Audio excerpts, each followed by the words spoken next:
আপনারা দেখতে পাচ্ছেন কি পরিমাণ মানুষ এই মুহূর্তে এসেছেন। এখনও নওশাদ সিদ্দিকী মঞ্চে এসে পৌঁছাননি, আব্বাস সিদ্দিকও এসে পৌঁছাননি। হাজার হাজার মানুষ কিন্তু আসছেন গাড়িতে করে, বাসে করে, ম্যাটাডোরে করে, বিভিন্ন ছোট হাতি গাড়িগুলিতে আসছেন এবং আপনারা দেখতে পাচ্ছেন হাজার হাজার মানুষ কিন্তু শহীদ মিনার চত্বরে এসেছেন। আপনারা ইতিমধ্যেই শুনেছেন আজ 21 জানুয়ারি আইএসএফের প্রতিষ্ঠা দিবস।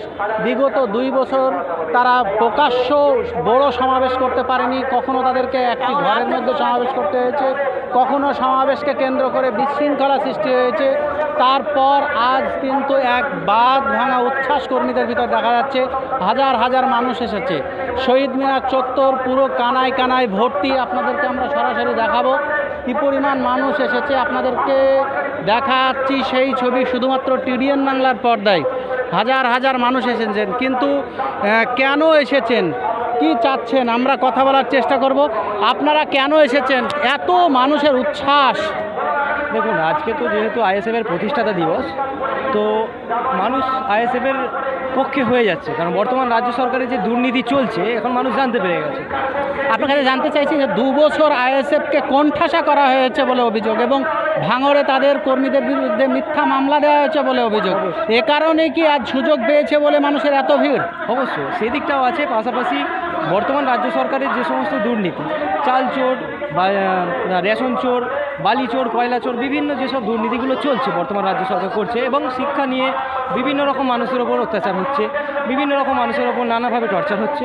বর্তমান যে পরিস্থিতি তা আমরা দেখতে পাচ্ছি যে মানুষ একটা ভালো পথ খুঁজে পাচ্ছে এবং সেই ভালো পথের দিকে যাচ্ছে। যেহেতু আইএসএফ ভালো পথ দেখাচ্ছে, তাই বিকল্প চাইছে অবশ্যই বিকল্প পথ দেখতে পাচ্ছে সাধারণ জনগণ পশ্চিমবাংলার।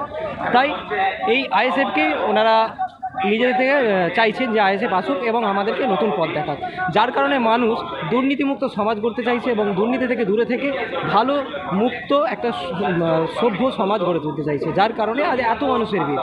হ্যাঁ, একেবারে প্রিয় দর্শক মণ্ডলী, আরেকবার ক্যামেরাম্যানকে দেখাতে বলবো যে হাজারে হাজারে মানুষ কিন্তু ইতিমধ্যে এসে উপস্থিত হয়েছেন। এখনও কিন্তু নওশাদ সিদ্দিকী বা আব্বাস সিদ্দিকী কিন্তু শহীদ মিনারে আসেননি।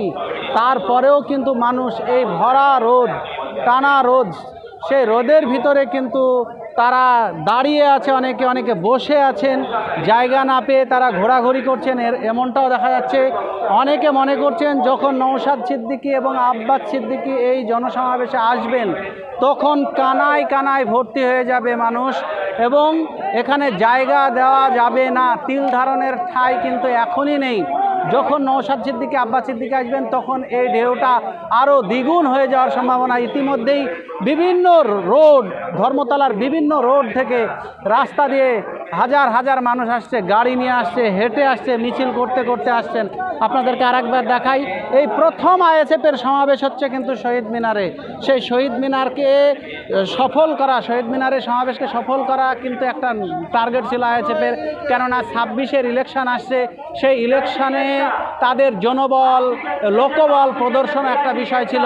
আব্বাস সিদ্দিকী চেয়েছিলেন ব্রিগেডে সমাবেশ করতে, সেই ব্রিগেডে সমাবেশ করতে তারা না পেরে শহীদ মিনারে সমাবেশ করছেন এবং শহীদ মিনারকে তারা একটি ঐতিহাসিক সমাবেশে রূপান্তরিত করার চেষ্টা করছেন। সেই দৃশ্য কিন্তু আমরা দেখছি। প্রত্যেকটা ভিডিও আপনাদেরকে দেখানোর চেষ্টা করবো। আমি আরেকবার ক্যামেরাম্যানকে বলবো পুরোটা দেখাতে। টিডিএন বাংলা দেখতে থাকুন, পুরো আপডেট আমরা লাইভও দেখাবো আপনাদেরকে।